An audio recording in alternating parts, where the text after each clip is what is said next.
Le mensonge. Le mensonge, je vous dirais, c'est un sujet que je trouve délicat à parler. J'ai déjà à un moment donné parlé sur la vérité. Et je vous avouerai que j'ai trouvé plus facile de parler de la vérité. Mais quand on parle du mensonge, c'est plus difficile dans le sens que c'est difficile de dire à quelqu'un qui est un menteur. Puis il n'y a pas grand monde non plus qui aime se faire dire qu'il est un menteur. Et en même temps, il y a beaucoup de gens, puis je vous dirais qu'avant de même de pouvoir dire à quelqu'un qui ment ou qui est un menteur, ça nous prend souvent beaucoup de preuves pour être capable de le dire. On fait toujours plus attention. Les gens n'aiment pas se faire traiter de menteur, puis en même temps, c'est pas tout le monde, beaucoup de gens non plus qui osent avouer et dire qu'ils ont menti. Souvent, on préfère ne pas le dire. Ça peut être découvert, mais souvent, on préfère ne pas le dire. Mais pourtant, quand on regarde autour de nous, on s'aperçoit que le mensonge est là.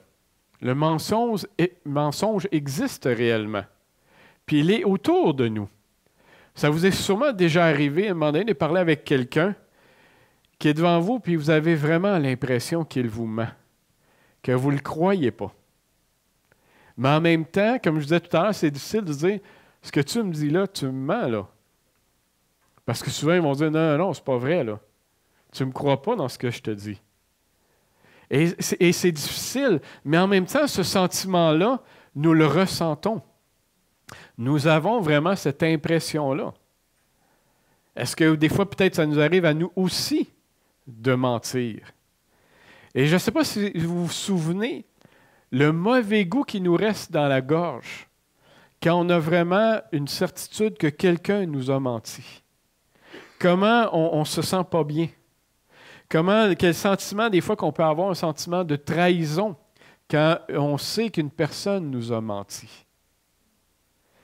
Quel sentiment aussi de méfiance, à un moment donné, qu'on finit par développer face à des gens qu'on sait qui nous mentent? Et la question, c'est de savoir qu'est-ce qu'on fait avec ça. Vous savez, on cherche toujours à avoir confiance aux gens qui nous entourent. On a tous besoin, à un moment donné, de se sentir en confiance avec quelqu'un. Avec quelqu'un avec qui on peut parler, avec quelqu'un avec qui on peut vivre. Et vous savez, je vous dirais que je vais aller plus loin, c'est que la confiance réside dans la vérité. Mais quand on se sent trahi par le mensonge, on vient de perdre cette confiance-là. Et on s'entend que le mensonge n'est pas dans la vérité. Et à un moment donné, qu'est-ce qu'on fait?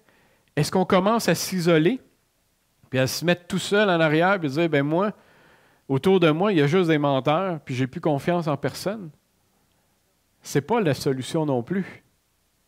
Parce qu'à un moment donné, ce qui se passe, c'est qu'on va commencer à être tout seul, à se isoler, puis à un moment donné, le sentiment, on va devenir avec un sentiment vraiment malsain dans le sens qu'on n'aura plus confiance en personne. Mais qu'est-ce qu'on fait avec ça? Et la Bible en parle aussi du mensonge. Dans le psaume 5,7, il nous dit « Tu fais périr ceux qui profèrent le mensonge. L'Éternel a en horreur les hommes de sang et de ruse. » Les hommes qui, par la ruse, par le mensonge, nous amènent dans des mauvais sentiers des fois. Et ce qu'il nous dit ici, c'est que Dieu fait périr celui qui profère le mensonge.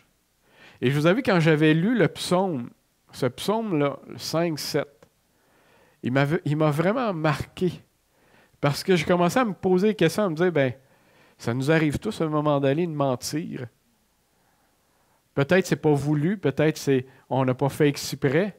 Peut-être qu'il y a des situations qui font qu'on est mal à l'aise, il s'est passé quelque chose, mais on ne voudrait pas que les gens le sachent. Puis de temps en temps, peut-être qu'on a menti. Vous savez, mentir, c'est relativement facile à faire. On va le voir dans le message un peu plus loin. Et là, je me suis amené à me questionner, à me dire, « Wow, attends une minute. » Il faut vraiment comme se tenir debout et dire « Non, je ne veux pas embarquer dans le mensonge. » Mais ce n'est pas toujours si évident que ça. On va aller lire ensemble dans la parole. Qu'est-ce qu'elle dit, la parole, sur le mensonge? Et on va aller lire dans Éphésiens 4, les versets 11 à 15.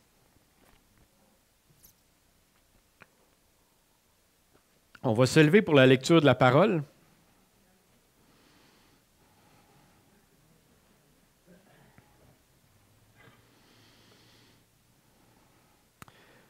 Éphésiens 4, verset 11. C'est lui qui a donné les uns comme apôtres, les autres comme prophètes, les autres comme évangélistes, les autres comme pasteurs et docteurs, pour le perfectionnement des saints, cela en vue de l'œuvre du service et de l'édification du corps de Christ, jusqu'à ce que nous soyons parvenus à l'unité de la foi et de la connaissance du Fils de Dieu, à l'état d'homme fait, à la mesure de la stature parfaite du Christ. Ainsi, nous ne serons plus des enfants, flottant et entraînés à tout vent de doctrine, joués par les hommes avec leur fourberie et leurs manœuvres séductrices. Mais en disant la vérité avec amour, nous croîtrons à tous égards en celui qui est le chef, Christ. Amen. Amen. On peut s'asseoir. Pourquoi j'ai pris ces versets pour vous parler du mensonge? En fait, pourquoi? C'est qu'ici, quand on lit les versets, on voit qu'ils s'adressent à des gens qui croient en Dieu, à des gens qui ont accepté Jésus-Christ dans leur vie. Et ce qu'il est en train de dire ici, puis ce qu'il nous explique ici, c'est qu'il a formé des pasteurs, il a mis en place des prophètes, des évangélistes et des docteurs pour enseigner son peuple, afin que son peuple puisse être à l'affût du mensonge qu'il peut y avoir autour d'eux.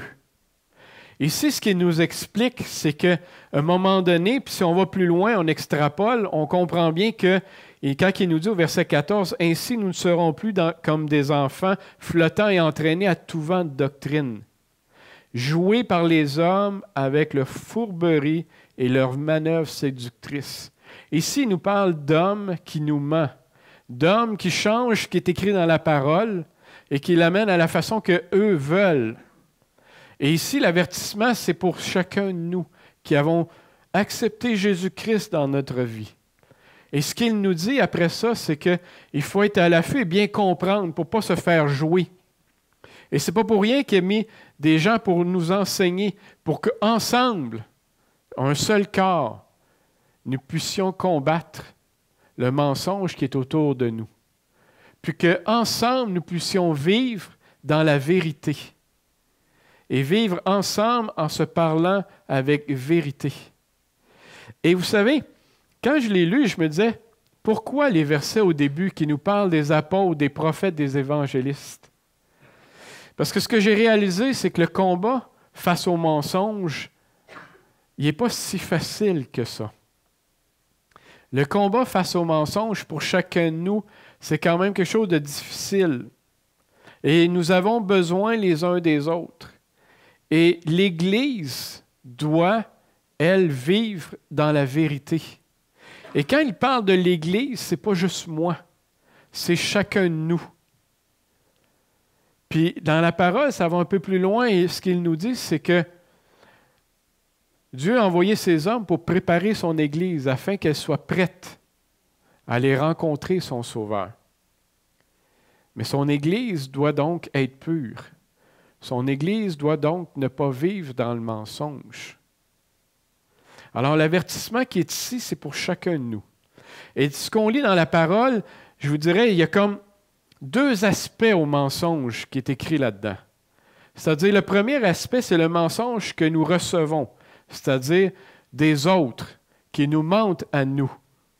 Et le deuxième aspect, c'est le mensonge que nous disons. Qu'est-ce que nous faisons? Est-ce que nous mentons à nos frères et nos sœurs? Est-ce que nos frères et nos sœurs nous mentent à nous? Et comment nous réagissons dans tout ça? Comme je disais tout à l'heure, nous vivons dans un monde où le mensonge est présent autour de nous. Il est vrai, il est là. Nous devons composer avec ce mensonge-là. Puis maintenant, la question, c'est de savoir qu'est-ce que je fais avec. Je me souviens à un moment donné, j'avais quelqu'un à mon travail, il fallait que j'engage une nouvelle personne. Et je l'ai fait passer en entrevue. Et c'est sûr que je ne la connais pas. C'est la première fois que je le rencontre. Alors, c'est sûr que j'avais des questions et tout ça, pour apprendre à le connaître. Et là, la personne que j'ai engagée, elle, la façon qu'elle me parlait d'elle, c'était en fait la meilleure personne que je ne pouvais pas avoir. Les connaissances étaient là. Il me disait que c'était une personne d'équipe, qui travaillait en équipe, qui participait à toutes sortes d'activités quand on en faisait. C'était wow! Il était vraiment au-dessus de la majorité. Alors, c'est sûr que je l'ai engagé. Mais ce qui s'est passé avec le temps, vous savez, en fait, il y a eu un 6 mois, on avait toujours à l'époque où je travaillais un 6 mois où on peut l'évaluer. Puis après ça, il devient comme permanent. Mais pendant ce 6 mois-là, c'est sûr il faisait attention et tout ça. Mais après 6 mois, après un certain temps, c'est là qu'on a commencé à découvrir sa vraie nature. Puis il était loin de ce qu'il était, de ce qu'il disait. Et je me souviens même, j'ai demandé, je l'ai rencontré. Puis je lui disais, j'ai dit, tu es la première personne à qui j'ai fait passer des entrevues où je me suis fait autant avoir. Et je ne me suis pas gêné de le dire. Puis en fait, c'est parce qu'en même temps, dans le fond de mon cœur, j'étais quand même frustré. Parce que j'avais vraiment l'impression qu'il avait ri de moi. Parce que je lui disais, puis je me souvenais encore dans l'entrevue, je lui disais, j'ai dit, tu m'as dit que tu faisais ça. Depuis que tu étais avec nous, tu ne l'as jamais fait. Puis même, je vais plus loin, tu me dis que tu ne veux pas le faire. Alors tu m'as menti. Et là, je suis pris avec cette personne-là. Puis il travaille avec moi, puis je le vois à tous les jours. Je le voyais à tous les jours. Et la question, c'est de savoir, mais qu'est-ce que je fais? Parce que quand je le vois, j'avais encore ce sentiment-là de dire, il a ri de moi.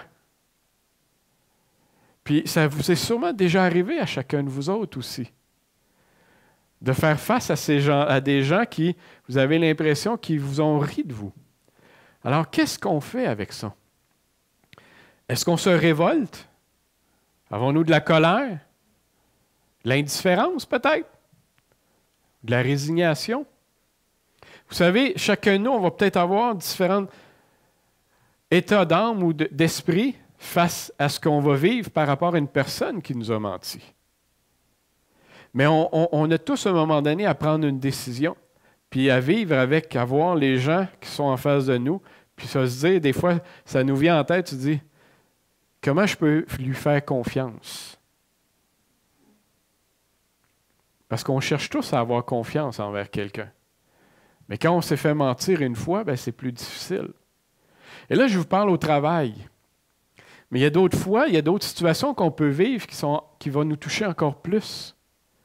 Par exemple, un couple, quand le conjoint et la conjointe trompent l'autre personne, des fois, puis on le voit, là, ça peut faire des fois peut-être des années et des années qu'ils sont ensemble. Et à un moment donné, l'homme ou la femme apprend que l'autre est parti avec une autre personne ou qu'il l'a trompé pendant peut-être quelques années. La trahison, le mensonge. Comment je fais pour vivre avec ce sentiment-là de trahison? Ce sentiment-là de savoir que pendant des années, la personne avec qui j'aimais, avec qui j'étais, elle me mentait. Comment on fait aussi pour vivre avec d'autres situations où des fois, on est faussement accusé? Je me souviens à un moment donné, à un travail aussi, je reviens souvent avec mon travail, j'ai des exemples, là, mais où on avait une situation à un moment donné où on était plusieurs cadres, puis on était de la compagnie, ça n'allait pas bien, et on avait à congédier du monde. Mais c'est pas facile de dire qu'on va congédier quelqu'un. Et là, je me disais, quelle approche je vais prendre? Et moi, j'avais pris l'approche de dire la vérité face aux gens. Mais il y en a d'autres qui n'ont pas pris cette approche-là. Puis on commençait à mentir aux gens en leur disant que de ne pas s'inquiéter, que les autres étaient un peu comme un genre de sauveur qui allait les aider et tout ça, puis qu'ils n'allaient pas perdre leur emploi. Puis dans le fond, c'était pas vrai. Ça avait été clair, la directive qu'on avait, c'est qu'il y avait tant de personnes qui allaient perdre leur emploi. Alors c'est sûr que moi, quand j'ai dit la vérité, puis je dis, c'est comme ça que ça va se passer, les gens n'étaient pas contents après moi. Parce que là, on commençait à dire que c'est moi qui étais menteur. Parce que les autres, ils disaient la vérité. Mais en même temps, je comprenais, personne ne veut se faire dire qu'on va perdre notre emploi. Fait que de croire quelqu'un qui mentait parce qu'il ne voyait pas comment être capable de le dire, c'était plus facile de croire. Mais dans mon cas, c'est sûr que les semaines qui ont suivi, ben, j'étais un menteur. Un menteur, ben, les gens ne veulent pas y parler. Un menteur fait que même quand de mes propres employés qui étaient dans l'ascenseur avec moi, je les saluais et ils ne me répondaient même pas. Un menteur, on ne veut pas être avec un menteur. Et je savais que c'était de fausses accusations. Mais comment on fait pour vivre avec ça? Qu'est-ce qu'on fait? Vous savez, ce matin, je n'ai pas de solution à vous donner miracle, de dire que voici la recette pour être capable de vivre avec le mensonge qui est autour de nous. J'en ai pas de recette miracle, je vous le dis tout de suite. Ce que j'ai appris, par exemple, puis j'ai une piste de solution qui existe dans la parole de Dieu. Parce que la parole, ce qu'elle nous dit, c'est de pardonner. Et je me suis aperçu qu'à un moment donné, surtout quand j'avais passé pour un menteur, et quand la vérité a éclaté, puis que ça a changé les choses, à un moment donné, sur le coup, les gens, ben, oui, ils viennent me revoir, mais tu dis en même temps, ils ne m'ont pas fait confiance. Puis je me disais, ben, Seigneur, il faut que je réussisse à passer par-dessus ça. Ils ont peut-être été manipulés, ils ont peut-être cru autre chose, mais je dois passer par-dessus. Et la façon de réussir à passer, quand je priais, c'est que ce que ça me disait dans mon cœur, pardonne. Pardonne. Et je pense, et quand je regarde la parole de Dieu, on n'a pas vraiment d'autre solution que de pardonner à un moment donné. Parce que quand on garde une rancœur dans notre cœur face à une autre personne, la plupart du temps, à qui nous faisons mal? À nous autres mêmes. Ce n'est pas tant à l'autre personne. Souvent, c'est à nous. Ça vient à un moment donné comme nous gruger à l'intérieur. Parce qu'on n'arrive pas à décrocher de dire « Il m'a menti, il m'a trahi, j'ai fait rire de moi ». Mais la seule façon, je pense, que pour pouvoir réussir à continuer à passer par-dessus, elle se trouve dans le pardon. Dans le pardon. Puis quand on regarde dans la parole de Dieu, on s'aperçoit qu'effectivement, le pardon est partout. Et Jésus lui-même nous parle du pardon. Même à un moment donné, quand il faisait rire de lui, il a dit « Seigneur, pardonne-leur parce qu'ils ne savent même pas ce qu'ils disent. » Vous comprenez? Alors le pardon vient comme une solution, une aide pour pouvoir passer à travers ça, le fait que nous pouvons faire rire de nous. Puis que face au mensonge, qu'est-ce qu'on fait avec le mensonge? Je lisais un article, fait pas tellement longtemps, puis l'article c'était c'était un sondage qu'il y avait, puis j'ai trouvé ça bien. C'était un sondage sur les métiers que les gens ont confiance. Et quand on parle de confiance, c'est sûr, c'est parce qu'on a confiance en les gens qui sont dans ce métier-là, mais on comprend aussi que quand on n'a pas confiance, c'est parce qu'on a l'impression qu'ils nous mentent aussi. En fait, quand je regardais les statistiques dans le sondage, dans le haut du pavé, dans les métiers où les gens avaient réellement confiance, il y avait par exemple les pompiers, où à 77% les gens ont confiance en un pompier. Après ça, il disait que les ambulanciers, à 74%, les gens ont confiance en un ambulancier. Puis à 70%, ce sont les pharmaciens. Ce sont les trois premiers, que les gens ont confiance quand un pharmacien dit quelque chose. Dans le bas, par contre, là, dans le bas, puis les pourcentages ne sont pas élevés. Il y avait à 4%. À 4%, les gens n'ont pas confiance en les gens qui font du télémarketing. Vous savez, c'est le petit monsieur ou la petite madame qui nous appelle au téléphone pour nous vendre quelque chose. Et je me souviens, à un moment donné, ça m'était arrivé une dame, puis c'est la première fois là, que la dame était fâchée après moi. Parce que la dame, elle me disait qu'elle m'offrait gratuitement quelque chose. Puis j'ai dit, non, je ne suis pas intéressé. Elle dit, voyons, monsieur, elle dit, je vous le donne. Oui, mais j'imagine que je vais avoir quelque chose à faire. Là, elle ne répondait pas, mais elle dit, monsieur, elle dit, je vous donne quelque chose. Elle dit, je ne comprends pas que vous refusez ce que je vais vous donner. Oui, mais j'imagine que après, je vais sûrement avoir quelque chose à faire ou quelque chose à acheter. Puis ça, elle ne voulait pas me répondre. Mais elle dit, monsieur, elle dit, c'est pas ça qui est important. Ce qui est important, c'est que je vais vous donner quelque chose. Puis là, j'ai dit, non, je ne suis pas intéressé. Et là, j'avais beau dire que je n'étais pas intéressé, mais à un moment donné, elle a levé le ton. Elle a dit, mais là, je ne comprends pas. J'ai dit, non, merci, madame. Mais ça, c'est les gens, vous savez pourquoi j'ai dit non? Parce que je n'avais pas confiance. Je me disais sûrement qu'il y a une attrape qui va venir après. Sûrement qu'il y a quelque chose qui va venir après. Fait que je n'avais pas confiance. En deuxième, puis ça c'est. Moi, j'ai toujours ce sentiment-là. Le deuxième, qui est seulement à 5 %, c'est les vendeurs de voitures. Oh, j'aime la réaction! Quand j'achète une voiture, j'ai toujours l'impression que je me fais avoir tout le temps. Et là, je ne dis pas que ce sont des gens menteurs, là. Mais on n'a pas confiance. On a toujours l'impression qu'on se fait avoir, puis qu'il y a une demi-vérité, vous savez. Mais en même temps, c'est difficile d'aller leur dire que vous êtes des menteurs, là. On ne dira pas ça non plus. Mais on n'a pas confiance. Il y a comme un genre de mensonge qui est là. Et en troisième, à 6 %, c'est nos politiciens. Nos politiciens sont seulement à 6 % en qui nous avons confiance. Il est vrai que quand c'est dans les périodes électorales, on a beaucoup de promesses. Il est vrai qu'un coup qu'ils sont élus, les promesses ne sont pas toujours mises en place. Il y a toutes sortes de raisons, naturellement, il y a toutes sortes de raisons. Mais on n'a pas confiance. Et ce manque de confiance-là, c'est qu'on a un doute qu'il y a un mensonge. Mais voyez-vous la subtilité? C'est pour ça que je vous disais que c'est difficile à amener comme sujet parce que nous avons un doute qu'il y a un mensonge. Mais de dire que ce sont des menteurs, c'est difficile à dire. Ça nous prend réellement des preuves. Mais dans le fond, nous, on a un doute. Et quand je vous disais que le mensonge est autour de nous, c'est vrai qu'il est là. On le ressent. Mais il est difficile de pointer, de dire que les gens, c'est des menteurs. Il y a toutes sortes de raisons que ça peut arriver. Vous comprenez?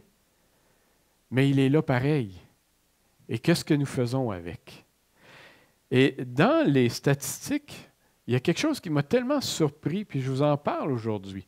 Il y avait un autre métier qu'ils ont mis là, qui est à 24 %, fait que ce n'est pas tellement élevé. Et le métier, ils l'ont mis comme ça, ils ont dit les religieux. Les religieux, pour eux, qu'est-ce que c'est? C'est un pasteur de ce jour, un curé de ce jour, ce sont des évangélistes de ce jour, c'est-à-dire c'est moi, notre pasteur aussi, et d'autres aussi ailleurs. Non, je sais, c'est pas bien, mais c'est quand même, c'est de nous qui parlent, OK? Et ce qu'ils nous disent, c'est qu'à peine 24 % qui ont confiance. C'est pas beaucoup. Ça veut donc dire que 76 % du monde n'a pas confiance en ce que, par exemple, ce que je dis ce matin. 76 % se posent des questions en disant, es-tu vraiment honnête dans ce qu'il dit? Qu'est-ce qu'il y a en arrière de la tête? Qu'est-ce qu'il cherche? Est-ce qu'il parle encore avec des pauvres gens incrédules qui se font embarquer, qui se font avoir? C'est un peu ça qui arrive. Et quand j'ai vu ce titre-là, ce métier-là, avec le pourcentage si bas, j'ai trouvé ça de valeur. J'ai trouvé ça triste. Parce que vous savez, le monde cherche la vérité. Et ce matin, je suis sûr que je vous pose la question à chacun de vous autres. Est-ce que vous avez trouvé la vérité? Est-ce que vous la connaissez? Vous allez sûrement tous me dire oui, que vous l'avez rencontré, vous l'avez connu avec Dieu, avec Jésus-Christ. Tout le monde cherche à découvrir, puis on a découvert un sauveur, un protecteur, un confident. Combien de gens cherchent des confidents? Combien de gens cherchent quelqu'un pour les protéger? Nous l'avons découvert. Nous avons découvert un Dieu qui nous aime. Mais quand on en parle, il y a peu de gens qui nous croient. Et là, je me suis posé la question, pourquoi avoir une si petite confiance? Pourquoi les gens ont une si petite confiance? En fait, dans la parole de Dieu, ça nous est écrit dans Romains 16. Il nous est dit, Romains 16 et versets 17 à 18, « Je vous exhorte, frères, à prendre garde, c'est Paul qui parle, à ceux qui causent des divisions et des scandales, contrairement à l'enseignement que vous avez reçu. Éloignez-vous d'eux, car de tels hommes ne servent pas Christ, notre Seigneur, mais leur propre ventre. Par de bonnes paroles et par des éloges, ils séduisent les cœurs des gens sans malice. » Dans la parole, déjà à l'époque de Jésus, de Paul, déjà Paul avertissait qu'il y aurait des faux prophètes, puis qui sont là simplement pour séduire le cœur des gens, les gens qui ont un cœur sans malice. Alors c'est sûr que, puis la Bible aussi nous dit dans 2 Corinthiens 11, il nous dit, ces hommes-là sont de faux apôtres, des ouvriers trompeurs, déguisés en apôtres de Christ. Et ce n'est pas étonnant, car Satan lui-même se déguise en ange de lumière. Alors, l'ennemi que nous avons, Satan, la parole nous dit qu'il est le père du mensonge. Et ça, c'est Jésus lui-même qui l'a dit dans Jean 8, 44, qui disait que Satan, depuis le début, était un menteur et a tué, et qu'il est le père du mensonge. Et c'est sûr que ce qu'il va chercher à faire, le père du mensonge, c'est à discréditer la parole de Dieu. Il va chercher à discréditer en utilisant de faux ouvriers, qui va faire en sorte qu'on va salir la parole de Dieu par toutes sortes de mensonges. Alors, c'est sûr que c'est écrit. C'est sûr que c'est écrit que ça va arriver. À l'époque de Jésus, c'était déjà comme ça. Aujourd'hui, en 2015, c'est encore comme ça aussi. Et c'est triste de le voir. Mais en même temps, je comprends. Parce que ce qui est écrit là encore aujourd'hui, des faux prophètes, ils en existent. Qui créent des divisions, des difficultés, qui amènent le monde des fois dans de faux sentiers. Combien de gens, puis de gens qui se laissent exploiter avec la parole de Dieu. Parce que ce que Satan essaie de faire, c'est, comme je disais, de discréditer. Mais on s'entend, qu'est-ce qu'il se trouve à faire? Il se trouve à utiliser des gens. Qu'est-ce qu'ils font, les gens? C'est qu'ils nous mentent. Ils mentent à tout le monde. Et ce n'est pas pour rien que dans ce cas-là, il y a seulement 24% qui ont une certaine confiance et que 76% n'ont pas confiance.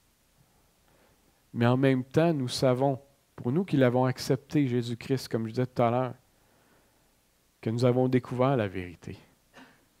Nous avons découvert la paix, l'amour. Et c'est précieux. Parce qu'on voit autour de nous qu'il y a tellement de gens qui ont besoin et qui cherchent la vérité, et qui cherchent d'avoir de l'amour, qui cherchent des gens sur qui pouvoir s'appuyer pour s'aider. Tout le monde le cherche. Tout le monde cherche à avoir confiance en quelqu'un. Et nous, nous avons Dieu en qui nous pouvons avoir confiance.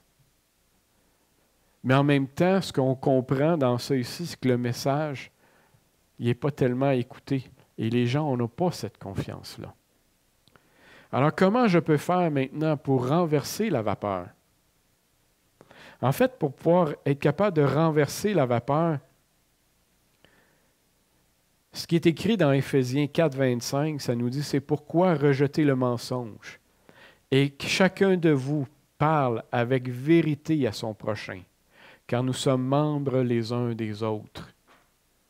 Alors, nous devons vraiment nous efforcer de rejeter le mensonge. Et vous savez, mentir, comme j'ai dit tout à l'heure, c'est facile. Des fois même, on ne s'en rend même pas compte. Et on le fait. Puis d'autres fois, on le fait de façon vraiment voulue. Je me souviens à un moment donné, il y avait un de mes anciens collègues avec qui j'ai travaillé qui, lui, il avait cette tendance-là à mentir. Dans ce sens que quand il allait pour aller réparer un ordinateur, quand il ne savait pas trop qu'est-ce qu'il y avait, bien, il avait tendance à inventer un peu n'importe quoi pour dire, bien, pour avoir l'air plus intelligent. Plutôt de dire, regarde, j'ai aucune idée qu'est-ce qui se passe, mais il y avait cette tendance-là à dire un peu n'importe quoi. Puis à un moment donné, mais il s'est fait avoir parce qu'il était voir un monsieur, et le monsieur, c'était quand même un spécialiste en informatique. En fait, le monsieur, il aurait pu réparer lui-même son ordinateur, mais c'était un chercheur, puis il disait, moi, je n'ai pas le temps, fait que je vais demander à quelqu'un de venir le réparer. Et là, ben, il ne savait pas de quoi il parlait. Alors là, il a commencé à y raconter une histoire, mais c'est sûr que la personne savait très bien qu'il lui mentait en plein visage. Et mon collègue n'a même pas eu le temps de se rendre à son bureau, que son patron était déjà au courant et déjà lui avait dit qu'il ne voulait plus jamais le voir dans son bureau. Et quelques semaines après, ben, ça a commencé à sortir qu'effectivement, il avait tendance à mentir, puis il a perdu son emploi à cause de ça. Tout ça parce qu'il n'aimait pas mal paraître devant les gens. Parce qu'il me l'avait déjà dit. Il dit, Denis, c'est important qu'on montre qu'on connaît notre affaire. Pourtant, je lui disais, ouais, mais quand on ne le sait pas, on ne le sait pas. Mais lui, ce n'était pas sa vision des choses. Fait que pour lui, mentir, ce n'était pas un gros mensonge. C'était comme pour lui, ça faisait partie de la game de mentir. Parce que comme ça, il donnait l'impression qu'il était connaissant. Mais personne aime le mensonge. Je me souviens à un moment donné, j'avais eu ma leçon. Parce que, justement, au même endroit-là, il y avait un problème que je ne savais pas c'était quoi. Ce qui était bien, c'est que je l'avais envoyé en farce. Parce que j'avais dit en farce, parce qu'avec l'ordinateur, ça n'allait pas bien, ça n'allait pas vite. Puis je disais, sûrement, ça doit être dans une des cartes. Et j'ai dit sûrement que l'information, là, elle bloque dans un coin, puis ça ne doit pas bien aller. Là, c'est pour ça que ça ne fonctionne pas bien. Et là, je l'avais dit en farce, fait que c'était pas pire. Mais le monsieur, il dit, t'as peut-être raison. Ah ouais? J'ai comme resté surpris. Il dit, oui, t'as peut-être raison. Je dis, ah, comment ça? Mais il dit, sais-tu qu'est-ce que je fais, moi, comme métier? Je dis, non, pas vraiment, je suis venu réparer l'ordinateur. Mais il dit, tu sais, les cartes dans les ordinateurs, il dit, c'est moi qui les dessine. Puis il dit, c'est vrai. Il dit, tu remarqueras, si tu les cartes, on voit les fils, mais il dit, on ne met jamais des fils en 90 parce qu'on a remarqué qu'effectivement, quand l'information passe, ça chauffe dans le coin à 90. Alors, c'est vrai ce que tu me dis, que c'est peut-être que l'information a chauffé et que ça ne va pas bien. Quand je suis sorti, j'étais comme content d'avoir juste envoyé ça en farce. Parce que là, si j'avais voulu être sérieux et dire que j'avais raison et tout ça, j'aurais eu de la difficulté à me justifier avec le monsieur parce qu'il en connaissait pas mal plus que moi. Et ça m'a vraiment donné une leçon de dire, Seigneur, tu me dis vraiment de rester dans la vérité puis de le dire. Et là, je l'avais envoyé, comme je disais, en farce, ça avait bien passé. Mais si j'avais été sérieux, peut-être que ça aurait été une autre paire de manches. Et ça m'a vraiment donné une leçon de dire, Seigneur, c'est vrai. Il faut toujours dire la vérité. À un moment donné, on finit toujours par se tromper dans nos mensonges. Tu sais, puis il y en a d'autres, des fois, puis des fois, c'est des histoires qu'on raconte. Les meilleures histoires qu'on entend, c'est nos histoires de pécheurs. Ça, c'est toujours ça. Nos pécheurs, on en a quelques-uns ici. Souvent, ils vont pêcher un petit méné, mais au bout de 10 ans, quand ils racontent l'histoire, c'est un gros poisson de 20 livres qu'ils ont pris, là. Mais au départ, c'était un petit méné, là. OK? Mais avec le temps, à force de le rajouter, d'en mettre, le poisson, il prend du volume, puis il vient un gros poisson. Hein? Ça arrive comme ça, hein, des fois, nos histoires. Mais est-ce qu'on ment comme ça? Mais on ne s'en rend pas compte. Et c'est pour ça que je vous disais tout à l'heure, il arrive des moments donnés que, sans trop se rendre compte, on se trouve à mentir. Il y a d'autres situations, par exemple, qu'on ment réellement, dans ce sens que, par exemple, je peux avoir de la jalousie entre mon frère et ma sœur, ou de l'envie. Mais quand je le rencontre et je le vois, et que je lui donne la main, puis que je le regarde dans les yeux, puis que je lui dis que je t'aime, est-ce que je suis réellement sincère? Quand dans le fond de mon cœur, ce que j'ai, c'est de l'envie, de la jalousie. Est-ce que je ne suis pas en train de mentir? Le manque de pardon aussi. Quand un frère ou une sœur m'a plié sur la grosse orteil et que ça m'a fait mal, puis que je n'arrive pas à l'oublier, mais que je le rencontre à chaque semaine, puis que je le regarde, puis que je lui serre la main, est-ce que je ne suis pas en train de lui mentir? Vous voyez, jusqu'où peut aller le mensonge? Et je reviens à notre texte du début, quand la parole nous dit, qu'il avait mis des pasteurs, tout ça pour nous enseigner, afin qu'on puisse devenir des hommes faits. Qu'est-ce qu'il veut dire par des hommes faits? Des hommes faits, c'est des gens qui comprennent la parole de Dieu, mais pas juste la comprendre dans sa tête. C'est des gens qui viennent vivre la parole de Dieu. Il y a une grosse différence.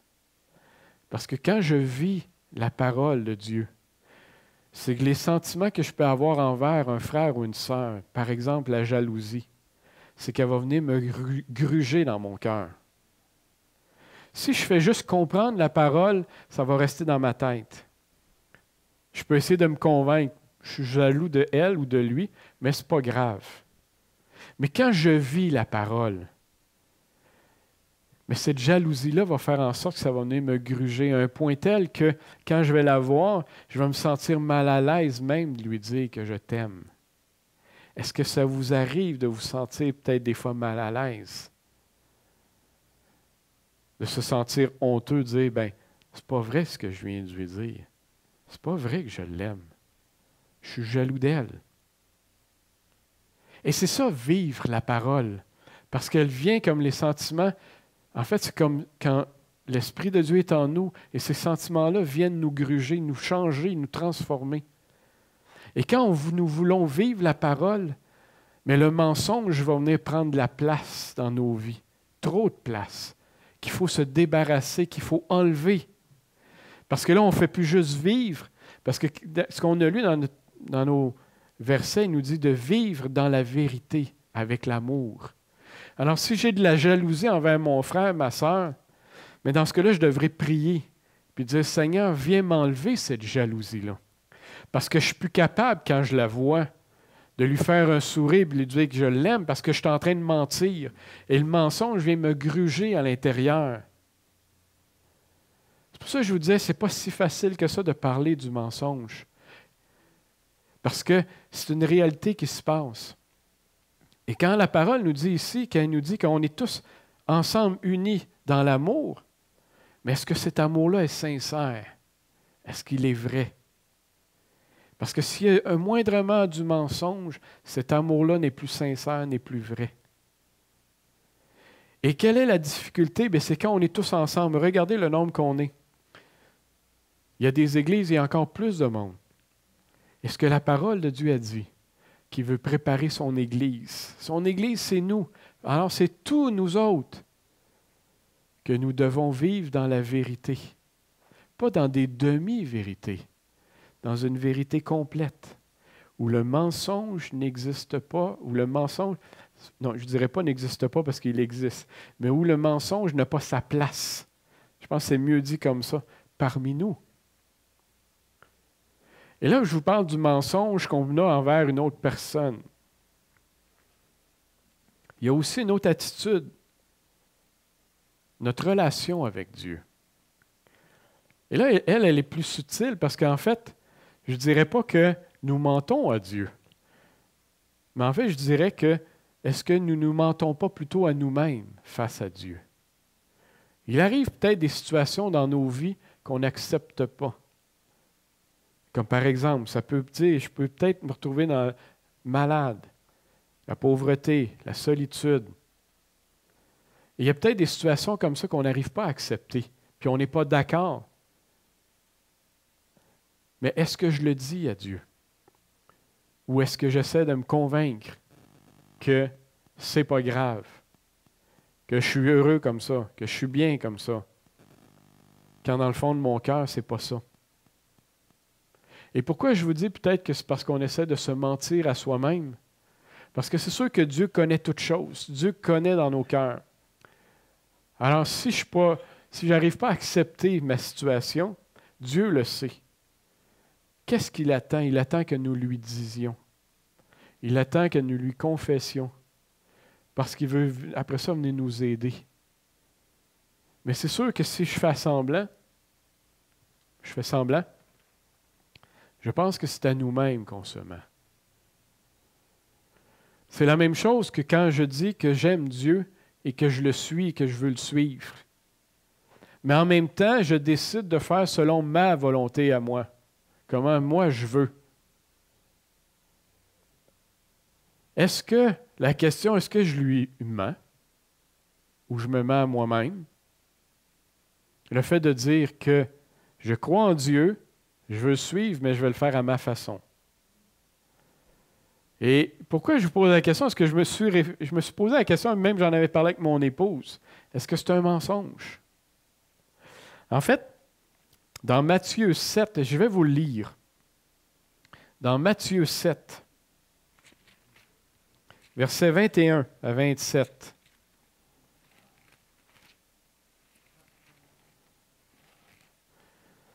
Quiconque me dit Seigneur, Seigneur, n'entrera pas forcément dans le royaume des cieux, mais celui-là seul qui fait la volonté de mon Père qui est dans les cieux. Beaucoup me diront ce jour-là, Seigneur, Seigneur, n'est-ce pas en ton nom que nous avons prophétisé? En ton nom que nous avons chassé des démons? En ton nom que nous avons fait beaucoup de miracles?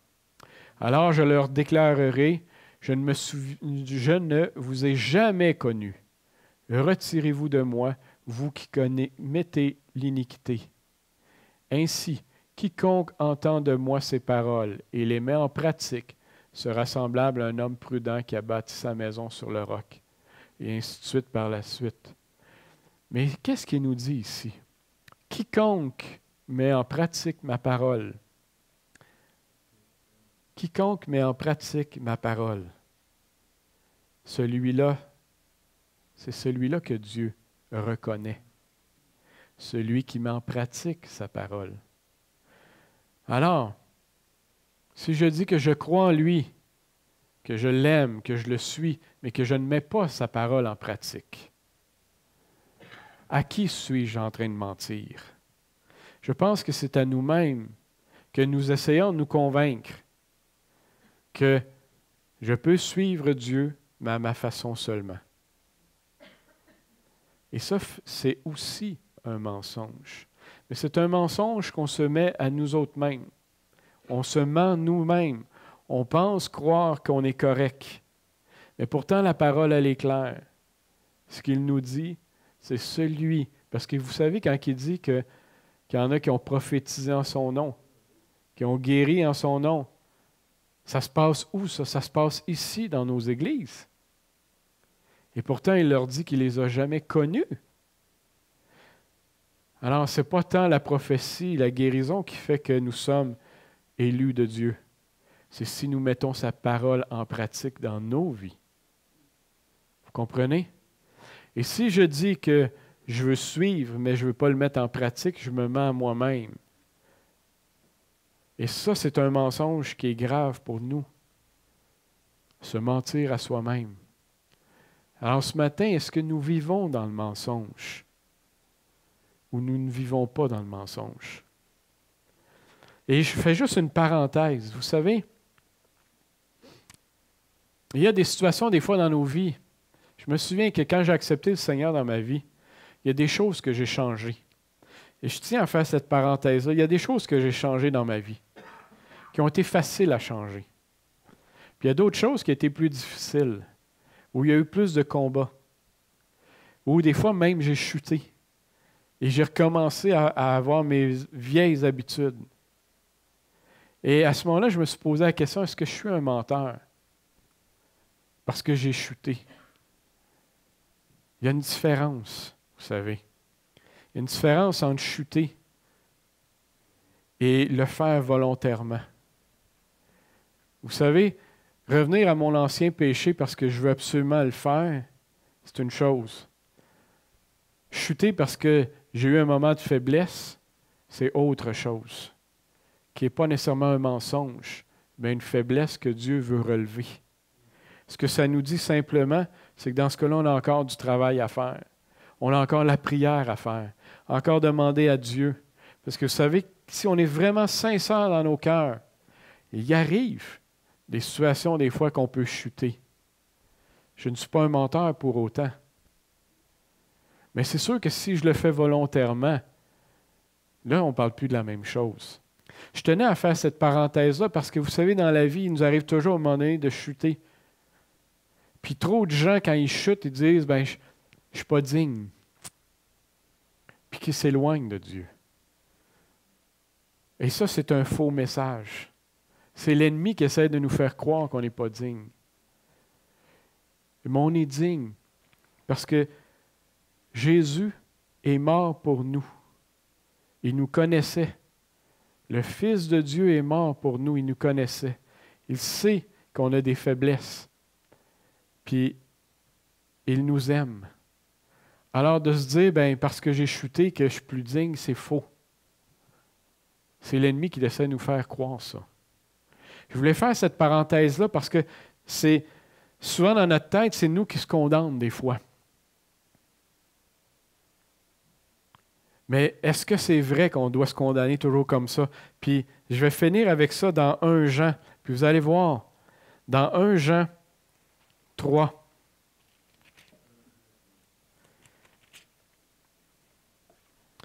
À ceci, verset 16, à ceci nous avons connu l'amour, c'est qu'il a donné sa vie pour nous. Nous aussi, nous devons donner notre vie pour les frères. Si quelqu'un possède les biens du monde, qu'il voit son frère dans le besoin et qu'il lui ferme son cœur, comment l'amour de Dieu demeurera-t-il en lui? Petits enfants, n'aimons pas en parole ni avec la langue, mais en action et en vérité.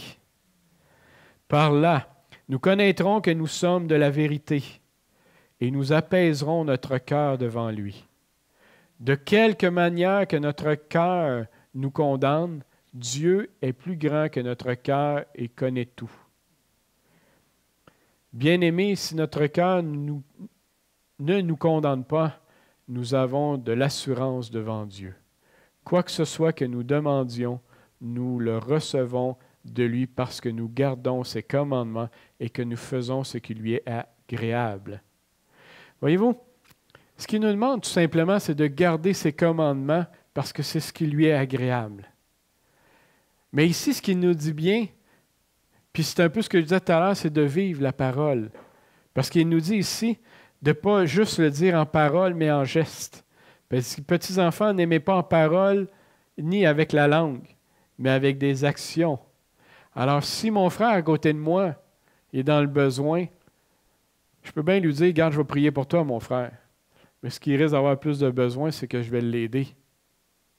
Alors, il nous dit, allez plus loin. Et c'est ça que je disais, de vivre la parole. Mais aussi, ce qui arrive trop souvent, c'est que dans notre cœur, on se condamne. On a cette facilité-là, nous autres, l'homme, la femme, à se condamner, à se dire qu'on n'est pas correct. Et souvent, c'est une voix aussi qu'on entend, qui nous dit, « T'es pas correct. Tu te vois-tu comment tu es? Tu te vois-tu avec les problèmes que tu as? Les mensonges qui sont là, puis que tu gardes, puis que tu ne veux pas dire à personne. » C'est toutes sortes de mensonges qu'on entend. Puis pourtant, ici, il nous dit bien, de quelque manière que notre cœur nous condamne, notre cœur, Dieu est plus grand que notre cœur et connaît tout. Parce que Dieu, il le savait, que souvent, l'homme a tendance à se condamner dans son cœur. Mais Dieu va plus loin que ça. Il va plus loin en disant, mais même si dans sa tête, puis il se dit qu'il se condamne, mais je regarde le fond de son cœur, mais il est sincère. Il essaye de s'en sortir. Il essaye de changer. Alors, je vais continuer à l'aider. Il ne faut pas s'arrêter trop souvent à ce que notre cœur nous condamne, mais il faut regarder plus loin parce que Dieu regarde plus loin. Il regarde à la sincérité de notre cœur. La sincérité de notre cœur, c'est quand on va avoir enlevé le mensonge dans notre cœur, dans notre vie. Et la façon de l'enlever, c'est de le dire. Si j'essaie de me mentir à moi-même, mais dites-le à Dieu. Disons-le à Dieu. Si on a de la jalousie envers un frère et une sœur, disons-le à Dieu. Puis disons, Seigneur, viens m'aider. Parce que nous devons vivre dans la vérité. C'est ce que nous avons lu dans le message, dans les premiers versets. Nous devons vivre dans la vérité. Le jour que nous allons réussir à vivre dans la vérité, c'est là que nous allons être des hommes faits, des hommes qui connaissent la parole de Dieu et qui la mettent en pratique et qui la vivent, qui va faire en sorte que quand quelqu'un va nous arriver avec des doctrines qui ne sont pas de Dieu, on va les voir, on va les sentir, puis on va dire non, ça, ce n'est pas de Dieu. Nous allons être une Église qui allons être prête à aller rencontrer notre Dieu. Mais nous devons combattre. Parce que comme je disais tout à l'heure, le mensonge, il est facile. Il est subtil, mais c'est un combat que nous devons mener continuellement afin qu'il ne prenne pas toute la place. Amen.